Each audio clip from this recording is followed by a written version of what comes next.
I was in prison in a foreign country, a corrupt one, for one night, just one, and within that time, someone was already trying to take my shoes off my feet while I slept. I used to think I wasn't very privileged. I'm just part of a middle class family and I never really went abroad outside of Europe.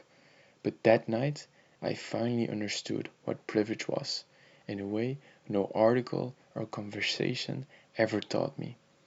This is a story of the one night that changed how I see everything in life. So, as a lot of you guys know, I went to South Africa for 3 months for my studies. I went with a couple of friends, so a total of 4 people. And in the beginning, it was all fun and games. We were working, we were studying, we were going out, we were having so much fun exploring the country. South Africa is so beautiful. But every time we went to the store, in the beginning, I noticed they don't have like the gates, the little gates. So I thought I was a man and I started stealing fucking protein bars. Yes, yes, as you can already tell, I'm going to prison for something very stupid. But nevertheless, it is something stupid and it cost me a lot of money, but I learned a lot from it, and that's what I want to talk about today.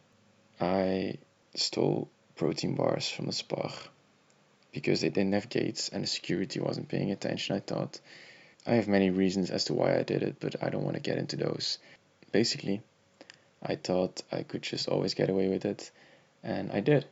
For like a month or two, I was stealing from them and they never noticed. So I just kept doing it and doing it more and more. And in the beginning, you do it for the adrenaline, but at the end, it's just a routine. It's like, oh, I go to the Spar, yeah, I have to steal something. Why would I not? It's so easy. It's like taking candy from a baby, is what I thought until the second last day of my stay in South Africa. It was Tuesday, and I was leaving on Thursday. My plane was leaving around 4 p.m. Thursday. So Tuesday night, it was 5 o'clock. I just went to the gym, I walked to the Spar, and I was getting my dinner because I always bought something there, of course. And then I just put 2 protein bars in my bag, and I walk to the register. I pay my stuff that it's not hidden in my bag, and I walk out, and security stops me and they say, "Let me see your payslip." I said, "What? Okay, here it is." And they say, "No, no, where's the protein bars? You didn't pay for them." I said, "What protein bars? No." So they took me to the back, and this was like the moment, like all the adrenaline in it. Am I gonna run? Am I not gonna run? But it was not possible. So they took me to the back.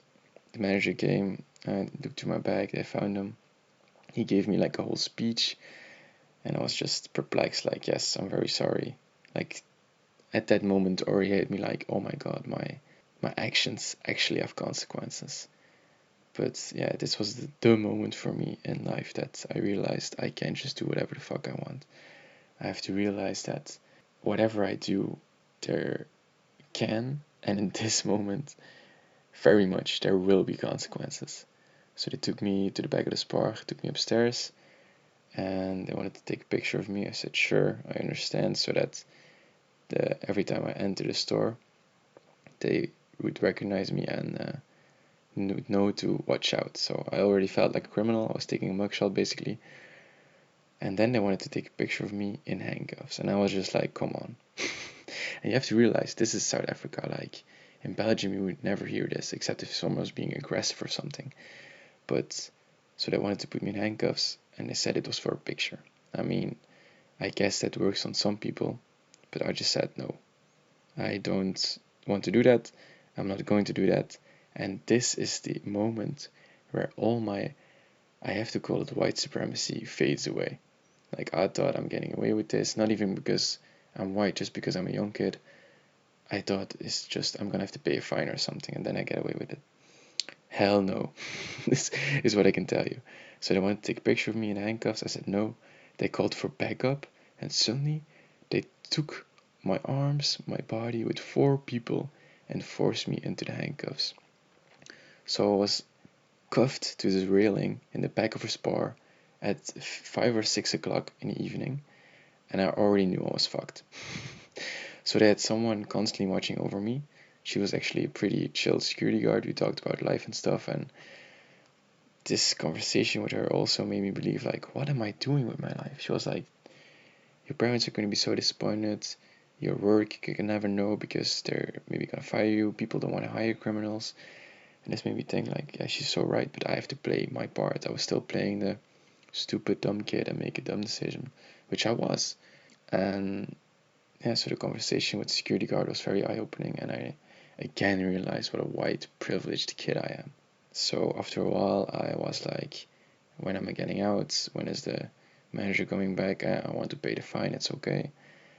And then I got a hold of another security guard, and she told me that the police is coming. So I'm already sitting there handcuffed for 2 hours, and I'm like, shit. I know the SPAR closes at 9 p.m. So right now it's 8. And I've already been cuffed for 2 hours. 1 more hour and police come, and then I'm just fucked, man. And basically my friends, I sent them a picture like what was going on and stuff, and they were at the gym, so I knew that it would be around closing time. They would come and they would get me out. Is what I thought. So the police came. Then my friend showed up. I thought, yes, he's here. It was just like such a relief, because when the police came, I really got like an adrenaline rush, because you could see he didn't give a fuck about my story. He asked what happened. I see what happened. You have to realize I didn't steal like a fucking TV or something. I stole €5, like $6 worth of stuff. So I thought, oh, the police is just gonna be like, yeah, pay the fine and just don't do it anymore. This is what I thought was gonna happen. But he just sits next to me. He takes off my handcuffs, and before I know it, he puts me in different handcuffs. So now I change handcuffs, but at least my arms are in the front, so it's pretty comfortable. That's such a lie. It was so fucking uncomfortable being in handcuffs, and that's when I realized, I'm going to prison. They put me in the back of the police van. I get driven to the police station. My friends follow me. I get to talk to them for a bit, but they just say, no, you're gonna have to spend the night in prison until you can go to court. But when I arrived at the police station, it was 10 o'clock. And you have to realize that's too late for them to still send a message to the court to be like, he can go tomorrow. So they already told me, you're not gonna only have to stay this night, but also the next night. So now I am filling in paperwork with a policewoman. She was really sweet, and I get thrown in jail. And this was the moment I realized, like, wow, what have I fucking done? I get thrown into the jail. It's like a concrete all around with bars of steel, and I get thrown into the jail. I see 7 beds, and I'm the last one to arrive there. And you have to imagine the beds are 2 meters by 1 meter, concrete, with a little sleeping mat, like 2 centimeters thick, and it's only like 60 centimeters wide. So I get thrown in there. I walk through it. I don't know what to do because all the beds are full. Some of them, 2 people are lying in it. So I just go to the toilet, but I'm too nervous to pee, and I'm just thinking in my head, what do I do? I'm not gonna ask any of these guys if I can like lay with them. This is because I still think these are criminals in my head. Like, I'm a criminal, like I belong here now. But luckily there was a nice guy, in brackets, because I'll get to that later, and he like pets his bed and is like, come sit here. So I sit it with him, and the first thing he asks me is, what's your name? So we get to talking a bit, and then he asks, what do I get for you laying here? And I said, I don't know, I don't have anything. And he starts like patting my pockets of my pants. He's like, okay, yeah, you have nothing. So I couldn't give him anything. So he just said, okay, it's fine, you can lay with me. So yes, this guy was chill to me, but he was also like looking to get something out of it. Maybe because I was white, maybe because he thought I was rich, I don't know, because I wasn't wearing very rich clothes, I can tell you that. I was wearing a shirt and shorts. And in the night it got very cold, and we only had one blanket to share. And he was sticking in the bed, I was sticking in the bed, and these weren't like high quality blankets. They were just like wool, but the itchy wool, like the ones you don't want to touch with your skin. But I was just fully touching it with my skin because I had no choice. It was either being cold or being itchy. So we had to lay on this mat, which was not big enough for the two of us. So you had to lay on your side, and the other person had to like feet his hold next to you, but with the head on the other side, so you could like hook your legs into each other basically. So, and you didn't have a cushion or anything. So I just laid on my hands, and this guy literally, we went to sleep and he used my feet as a cushion. So yeah, you can imagine I was just not going to sleep. So I cried a bit, and he was a nice guy. He was like very bipolar towards me. He like noticed I was crying a bit. Yeah, you can call me a bitch or whatever. I was scared, man. I don't mind admitting that. And he like elbows my leg, and he says, "It's okay, we're in this together." And I really appreciate that, and it comforted me. Like there's one guy at least that I know will have my back, or is nice to me. So eventually I fall asleep like 2-3 hours later, like shivering, and the tears have stopped. I'm just so exhausted from the stress that I fall asleep. And there's no clock in prison, no one has a watch, no one has a phone, so I didn't really know what time it was, but I think about 6-7 o'clock. Oh, that wasn't meant to be meme, but it was really around that time. So I wake up because he's like moving and stuff. He gets up, he like sits on the bed, and he looks at me like very serious. So I just turn around, and he like elbows my leg again, and I just say, "What's up?" And he says, "Do we want to switch shoes?" So I look at his shoes. I say, "No, no, it's fine." I didn't have like nice shoes on; they were almost broken, but they were New Balance, so I guess he wanted them. And I said, "No, I don't want to switch." And he persisted. He was like, "I want to switch shoes." And I said, "No, I don't want to switch shoes." And after that, he never talked to me again. But I was scared shitless. So, but I was still so tired because I was only getting like 3 hours of sleep max. So I took my shoes off the ground, and I used them as a cushion, as a pillow, to sleep on, because I was scared that I was still asleep if he left, that he would just steal them. So that was a scary experience. And so after all, he was a nice guy, yes, but he didn't have good intentions. So I'm happy I stood my ground, which was not an easy thing to do. So that was the night in prison for me. After a while, the people left, like they went to court, and I was still there with 2 other guys, but they left like an hour later. So I was in jail for like another. So it was morning, and I left at like the evening, like 6-7 o'clock, again, like 7-8 o'clock. And so I was just in there pondering. I was walking around, praying to God, like, let this be a good lesson for me, but please help me through this. Please make sure this ends well, because I was stressing not only about spending another night in prison, which was definitely on my mind, but I was also thinking about my flight the next day, because now it's Wednesday and my flight is Thursday in the afternoon. So if I spend another night in jail, I still have to go to court. So I was just bugging, man. But on the outside, my friends, he really, on the experience in South Africa, he really got to be a close friend of mine, because he did so much for me through that prison experience. He was out there hustling, getting lawyers, going to government buildings, trying to get just information to how to get me out. So he contacted lawyers, and in the evening, Wednesday evening, I got out.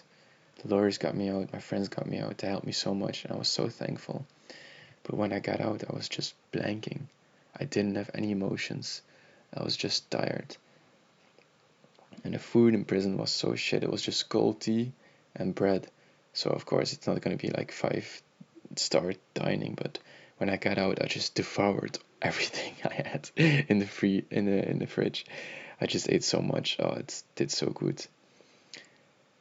Yeah, but the prison experience it made me realize that I am very privileged, and I have much more in life than I think, because it's easy to compare, and I've always been this way. At least in my teen years, it was very much like this. Like, oh, my parents don't have the biggest TV. Oh, I don't have the best gaming setup. Oh, this, oh, that. But now I appreciate what I do have in life, and it's so much more that you do have than what you don't have. Because yes, I could have a massive 4K 100-inch TV, but there's no need for that. All I need in life is what I have already, and it's much easier to compare and to be complaining about, oh, I need this, I need that, and he has this and she has that. But once you appreciate what you have in life, you will be much happier. And I'm still working towards that. It's not like I'm Buddha. I'm not saying that I've finished life. I have no lessons to learn. No, I still catch myself sometimes comparing myself with other people or even with celebrities, which is stupid to say the least. But I'm working towards it, and it's a work in progress, and I'm already proud of the steps that I've taken. But this prison experience like opened my eyes to see everything around me and be like, wow, I have a bed. I don't have to sleep on a concrete slab with a little sleeping mattress. Wow, I appreciate my bed so much more now. And my pillows, I love them. To say like a couple of things. And I do realize that because of my friends and because of the great lawyers that we had, I got off easy. And this made me think more about the decisions I make on a daily basis, because a wrong decision can turn your life around like this, like a 180 suddenly. I could have ended up in prison. I could have been in prison for longer than one day, even a week. And I could have missed my flight. That's like such a bad experience, because now it's still fun. It's a fun story to tell. I learned a lot from it because it still ended good. Also important to the story, because I say it ended good because I got out of prison, but I also got sentenced to nothing. Like, they just waved it off at the courtroom because I had great lawyers, and I talked to like a social worker, and she said, you have another chance, but don't do it again because you have a bright future. And that made me realize, like, yes, I do have a bright future, so why am I throwing it away for something stupid like this? And that's what I mean, like, making a wrong decision can turn your life around. But so can good ones. If you make good decisions, if you're a good citizen, if you do the things that you know you need to do, if you listen to the people around you, and you make yourself happy, first of all, and the people around you happy by being a good person, being a good friend, a good boyfriend, a good son, a good father, a good daughter, a good mother, everything, then you can also turn your life around in a good way. And this experience also made me realize that you need people in your life. You need good people, because I've noticed myself isolating me from everybody else, because I used to depend on people for feedback and to get their opinion, and now I'm completely on the other side, where I don't want to say I don't care, but I don't take in opinions of people easy. I have my opinion, and I research it deeply. I think about it a lot, and so I think maybe egotistically that my opinion is right and other people's opinion is wrong, which is a very wrong way to think.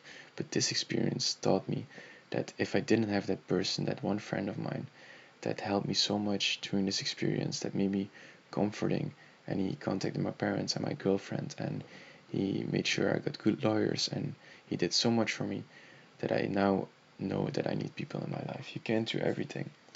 It doesn't have to be when something goes wrong that you need people, but you need people around you that you know you can trust whenever. When things go bad, when things are going good, just whenever life is being life, those people are there for you, and you need them. So this was a very, very eye-opening experience for me. As you can tell, I'm still, I don't want to say shook, but I still think about it on a weekly basis, and it's making my mind be more appreciating of the physical life that I have. And I definitely feel like that this was the push that I needed to better myself and to appreciate what I have, which I already said. But yeah, I want to better myself because I know that the kid who used to do weed a lot, who now went to prison, I'm not that person. And I've realized that I can grow up if I start changing my mentality and changing my habits. And my final message to you is, let this story be a lesson to you guys. Don't steal. Never. Because it's not worth the consequences of going to prison. Especially in a foreign country where you don't know the rules, and it's South Africa is pretty known for being corrupt. So yeah, that's it for me today, guys. I hope you took something away from my story, and see you next time.